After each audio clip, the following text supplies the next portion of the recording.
All right. Welcome, everybody, to Speaking of Zane. You can tell I've got a little bit of a frog in my throat. I hadn't been too well the last few days, and that's why we're having Speaking of Zane on Monday night instead of Sunday night. Sorry about that.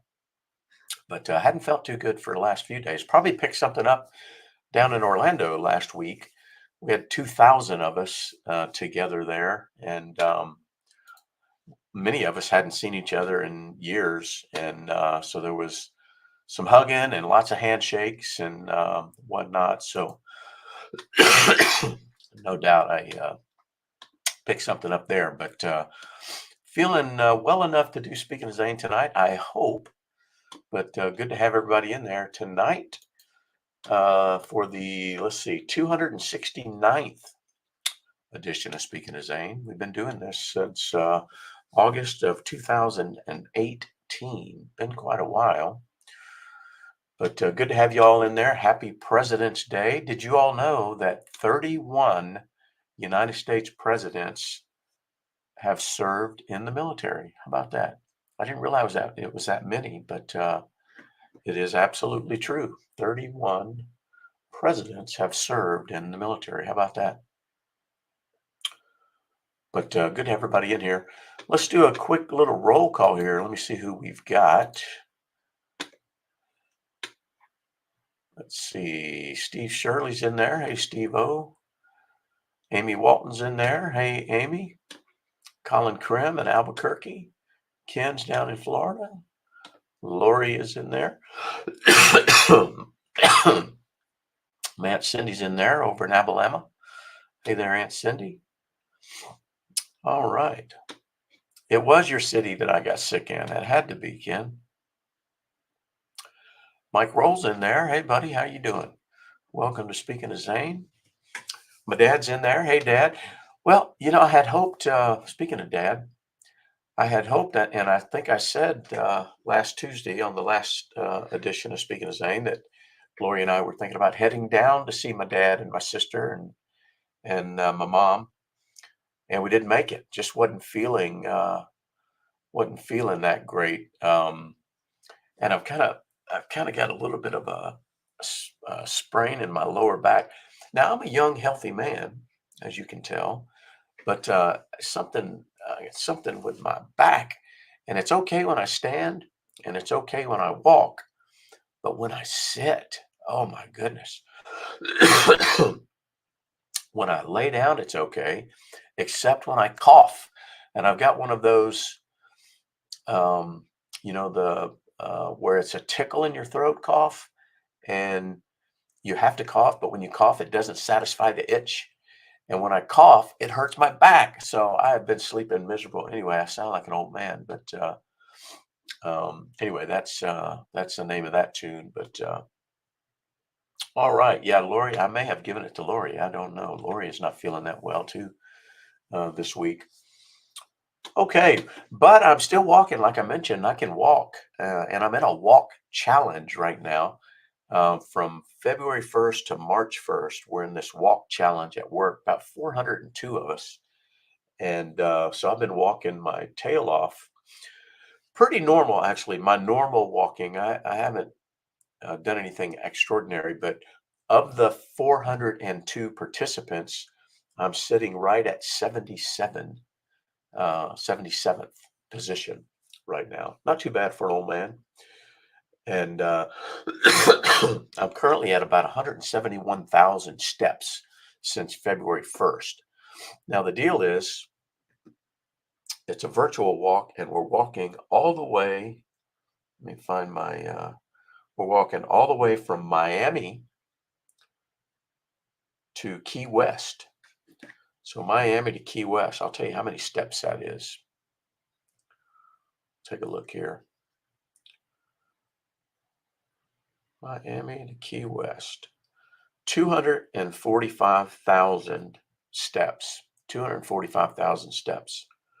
So I'm at 172,000 or so. So I got not too many more to go. What, 70 some odd thousand? So I'll finish early. But anyways, a few of my buddies at work, we're competing with each other. We know Neither one of us are going to catch the leaders because the leaders are at 467,000. They've already walked from Miami to Key West and back to Miami. So we're not going to catch them, but we've got a few of us who are competing with each other anyway. So I've been walking. Now, one way I'll walk every afternoon. Sometimes in the wintertime, I might walk over lunch during the day when it's still light and warm. There's Katie Aaron. There's my cousin Cindy. Hey, y'all.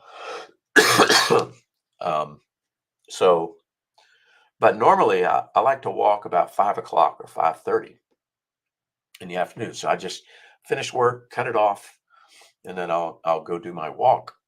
And normally I do 2 miles, sometimes 3, sometimes 4, depending on the route. But the way I'm going to catch up, I'm going to be well ahead of the time.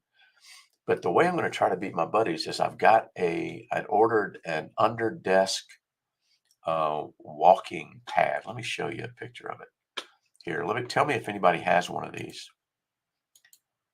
It's kind of cool. I got some steps in on it today. Let's see. Well, maybe I won't. All right, somebody put in the chat there whether I'm frozen because I appear to be frozen. That's probably because I got a lot of things open on the computer right now for some reason.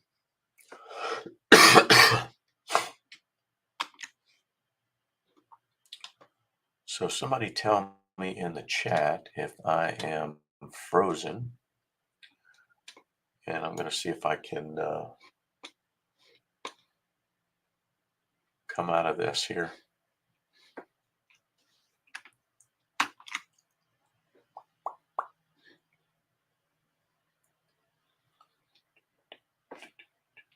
May not be able to.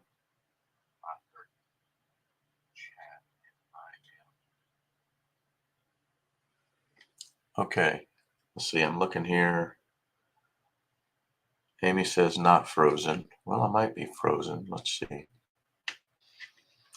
I'm frozen for me. So what I might have to do, let's try something here.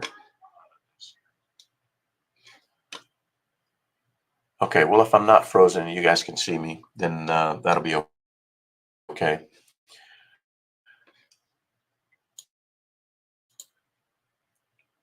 Here we go. Stick with me. Stick with me.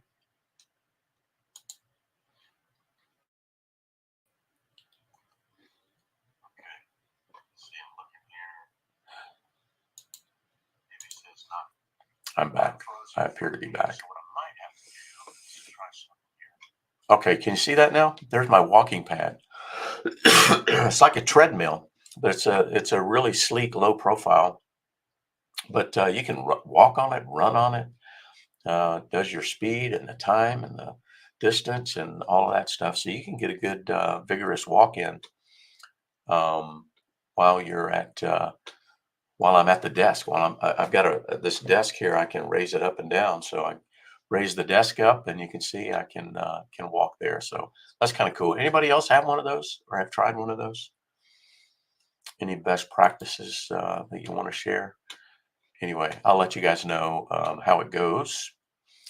But I hope to get, if I can use that during the day, I can probably get at least twice as many steps as I normally get on my walk. So I'll do my walk, plus I'll do walk during the workday and see how things go. Okay, let's see. Let me get back to my notes here. Okay, well, let's see. You guys know I'm kind of an airplane nerd, a World War II buff. I've been watching this series I mentioned called Masters of the Air. Anybody else been watching that? Masters of the Air.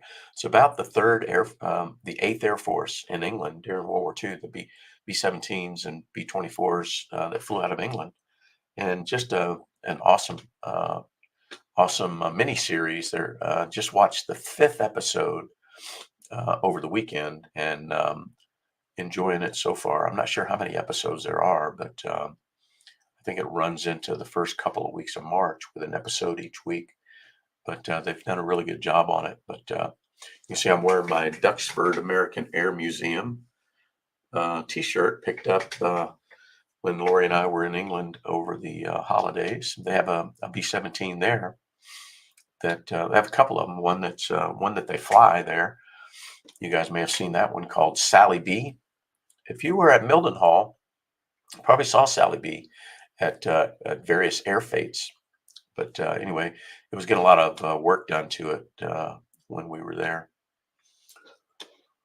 Okay, well, let's see. I mentioned last week that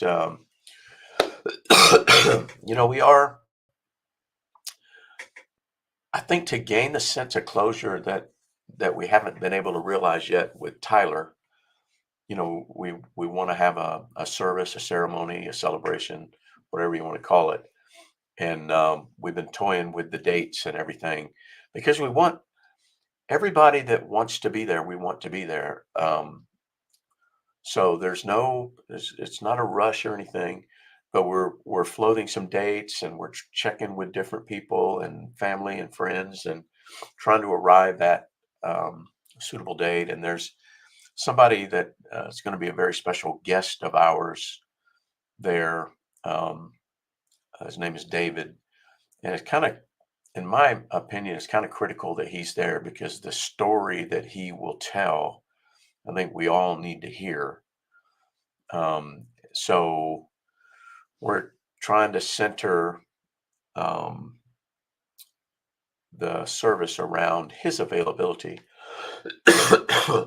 He works for the government as a, well, I don't want to tell his whole story. In fact, I might have him on as a guest, in fact, to speaking of Zane, to talk about who he is and how he knows Tyler and what he does with his life today. He's an example.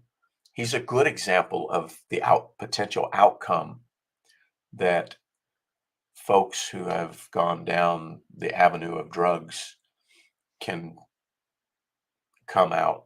He's one of the good examples of how you can escape that and then be an advocate. But so we're looking now probably in April, May. I don't know. I got to get back with David. He lives in Chicago now, but he travels a bit for his work. Um, we tried a date in March. It just wasn't going to work out for some critical people. So stay tuned for that. We certainly don't expect everybody to come to that, but we want to let people know about that, and we want to, he deserves, to be celebrated and sent off. And he was a good man. He couldn't escape. He just could not escape tragedy. But anyway, so stay tuned for that.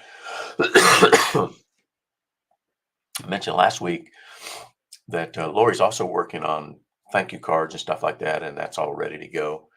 Now, one announcement Lori made on Speaking of Zane is she had been planning that we would do a gathering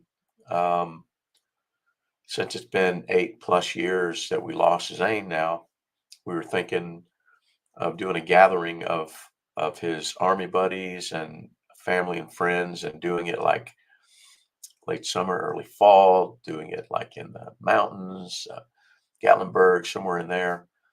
And I think that's still sort of what we want to do, but Lori's just feeling like the timing's probably not right to do it yet this year because of things going on with the with Tyler.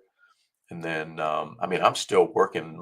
Some of my friends here, you guys are retired, you have a little more latitude. I'm still working, and I've got some travel coming up. Including a trip to England again in late July, early August. Sounds like my daughter Charlotte and I are going to Tokyo sometime in May, perhaps, for our annual daddy-daughter trip.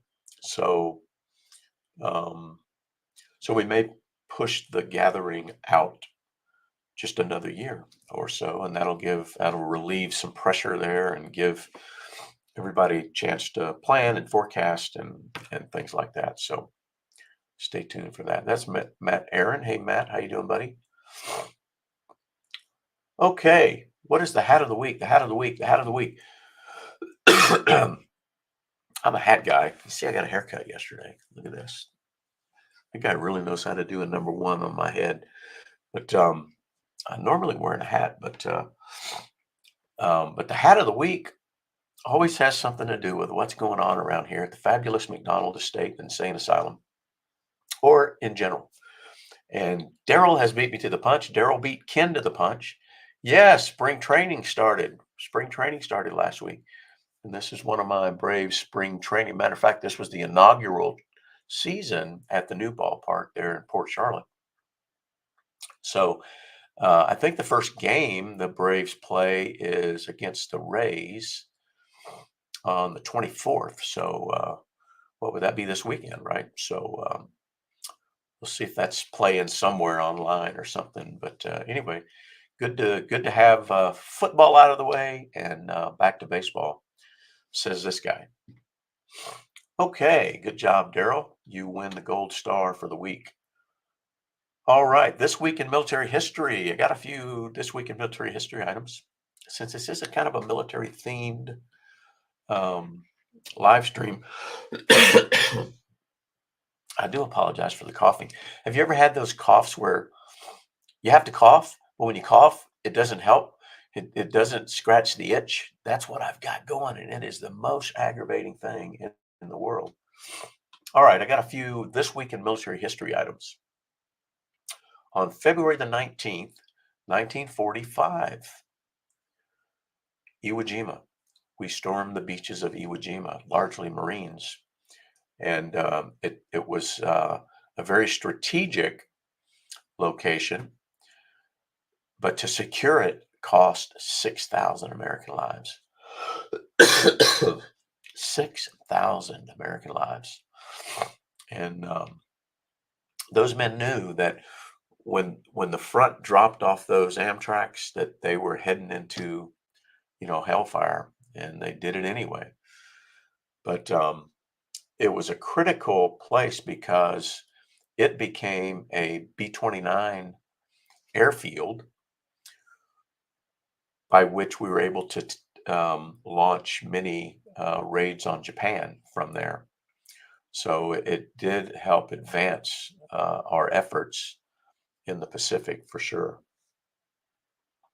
All right, here's an interesting one. How many of you knew this? Put in the chat if you knew this. I think Lori knows this. On February the 5th of 1958, there were some B-47 bombers that had taken off, I think, out of MacDill Air Force Base in Florida. And they were doing some exercises and stuff. And there was a flight of, I think they were F-86s out of maybe South Carolina that went to intercept the B-47s just as a training thing, very common occurrence as a pursuit interceptor. And during the course of that, there was a collision, and one of the F-86s, I think it was F-86s, could have been F-84s. Uh, um, Daryl or Ken will correct me, but there was a collision, and the B-47 was um, badly damaged, and they knew they weren't going to be able to make it back to MacDill. I think it was MacDill. So the closest base was Hunter Army Airfield right there in Savannah. It wasn't Army Airfield at the time. It was Hunter Air Force Station or Air Force Base. But in order to land, they had to jettison the weapon that they were carrying. Guess what the weapon was that they were carrying? It was a friggin' hydrogen bomb and a nuclear weapon. Just like our B-52s used to fly Chrome Dome with live ordnance. Yeah, so they ended up jettisoning the hydrogen bomb just off Tybee Island in Wausau Sound in about 40 feet of water. You know what? It is still there, has never been found. That's the story. Thank you, Daryl. Daryl probably did a quick little Google search, although Daryl probably knew the whole story before. But yeah, just a fascinating story.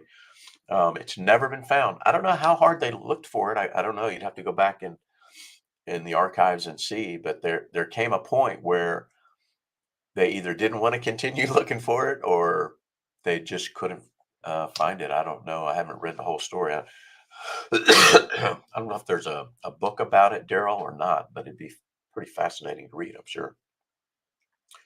Okay. And then fast forward some number of years, on February the 9th, 1972, was the first flight.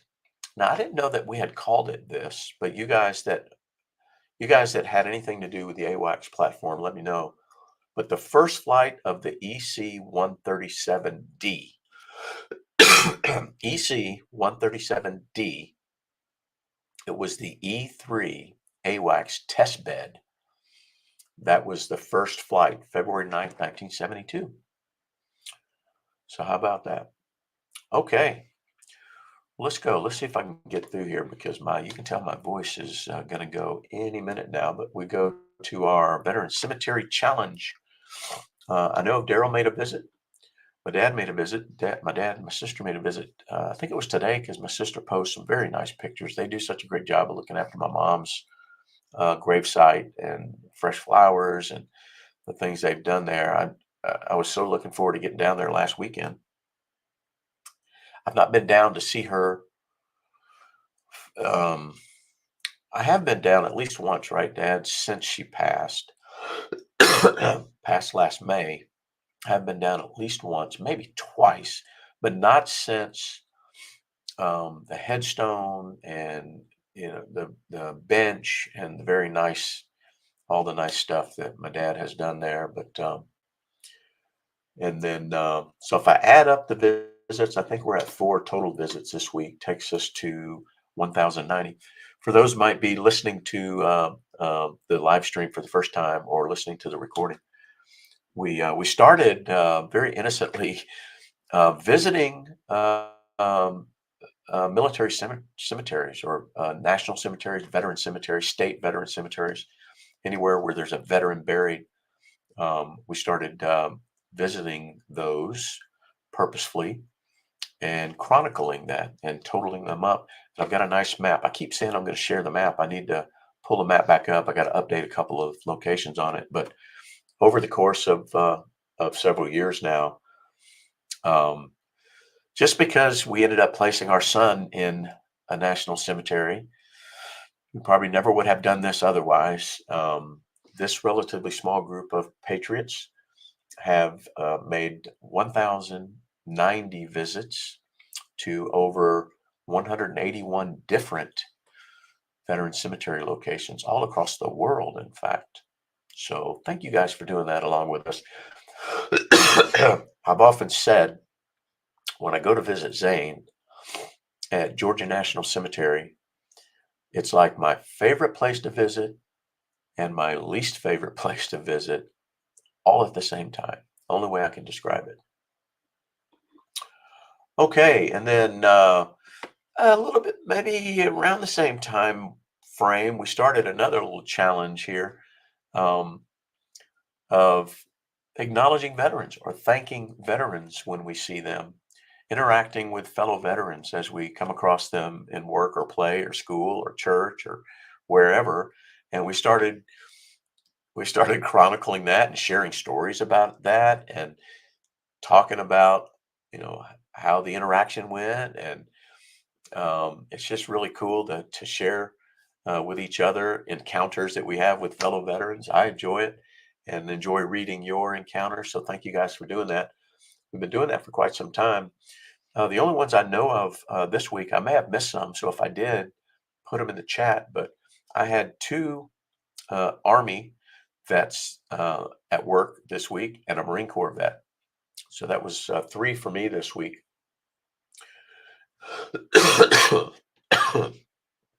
I look back on speaking of Zane Facebook group, I didn't see any additions this week, but if we only had the three, that puts us at 2525, 2,525 thank yous since we started doing it very innocently many years ago.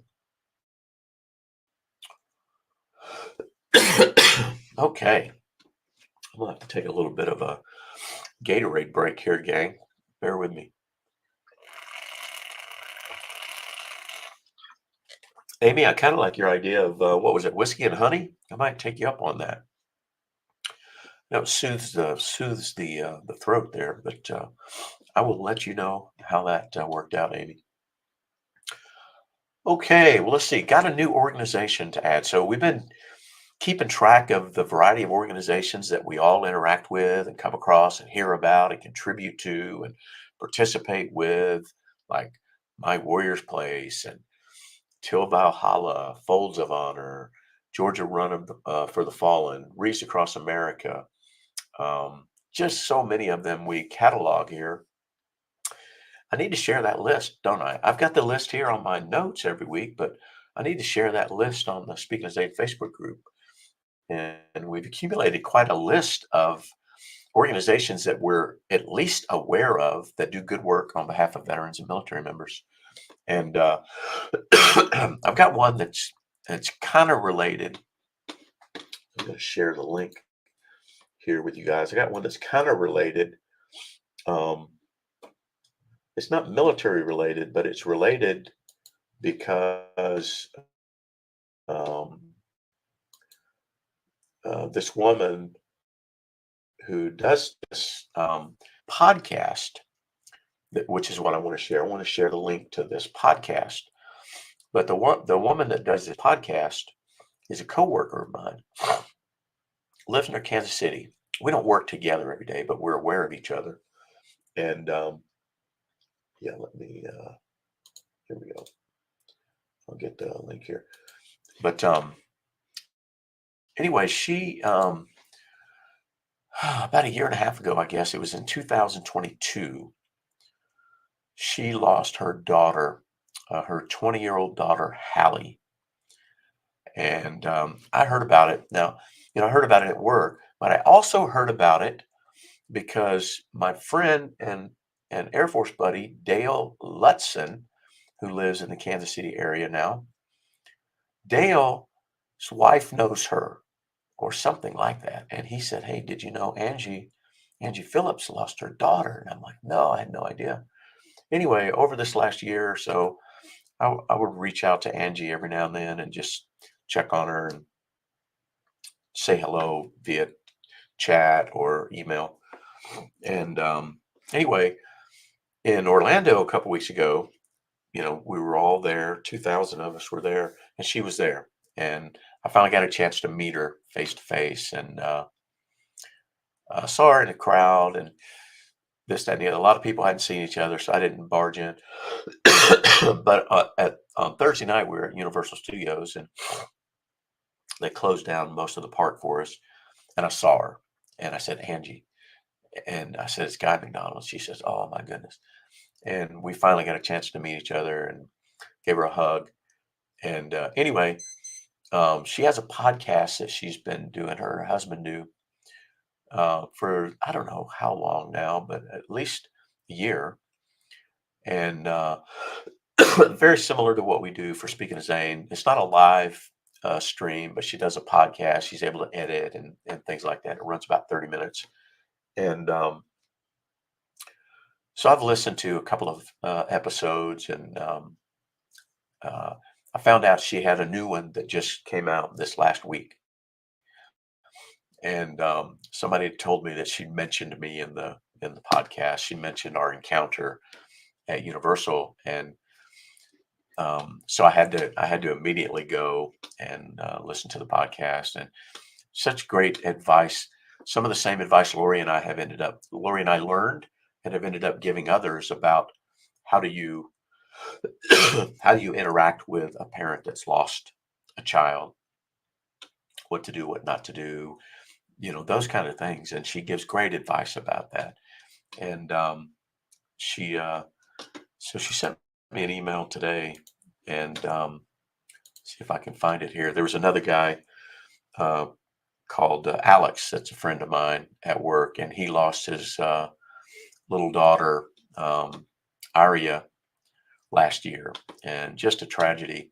Anyway, so I was able to see him in Orlando. So I sent an email to them both. I said, it was so great to see you guys. Wish we could have spent more time together. I hate what we have in common, but it's comforting to know that there's others like us that know exactly how we feel. And I told them that whenever I'm thinking about my Zane and Tyler, I remember that they're also missing their Hallie and Ari. But Angie Angie wrote back and said, um, she says the hugs that you get from someone else who's lost um, a child are different. It's different coming from someone that knows what you're feeling. I got to agree with that. And she calls it the forever ache. But anyway, so her her podcast, I think you can get it on Apple and here, let me put it in the chat. There, it's called Blended Blessed, Always a Mess. Blended and Blessed, Always a Mess. She has a Facebook. Let me put the Facebook thing. That might be another way for you to go check it out if you're so inclined. But anyway, she's got great advice and about uh, that would come from the a parent that has lost a child, and it resonates with me. And I shared. I've only listened to a couple of her podcasts so far, but I shared it with Lori today because I know Lori is working on getting herself positioned for a blog channel, I believe. So anyway, Blended, Blessed, and Always a Mess. And it's really interesting. Her husband are a blended family, hence the blended. She brought three to the marriage. He brought three to the marriage. But it's her Hallie that they lost. But anyway, so just another one to add to the list there. Okay, well, let's see. Fortunately, in our Heroes Lost section, I don't believe we had any this week, like we have had the last couple of weeks with the helicopter crash and the drone attack in Syria. But fortunately, I think we've not lost anybody this week. Thank goodness. Okay, gang. Well, you can tell I am petering out here in the voice department, but so good to have you all here on a Monday night. We've often done it on a Monday when I'm not able to do it on a Sunday for whatever reason, traveling or sick in this case, or whatever. But we'll look forward to having a great, productive week. I heard another piece of advice in Orlando. How did it go? And she talked about this on her podcast today. Gosh, how does it go? Be where your feet are. Be where your feet are. Anyway, I'll find the exact quote for that. But the thing is, be present in the moment. Be where you are in the moment, and don't dwell. But yeah, thank you guys for posting that. Yeah, I do remember now that we had some first responder incidents there. I'll chronicle those next week. But okay, gang. Well, thank you all so much. Have a great week. Make it count. And we'll look forward to seeing everybody again next, hopefully, next Sunday night for another edition of Speaking of Zane. God bless everybody. We'll see you.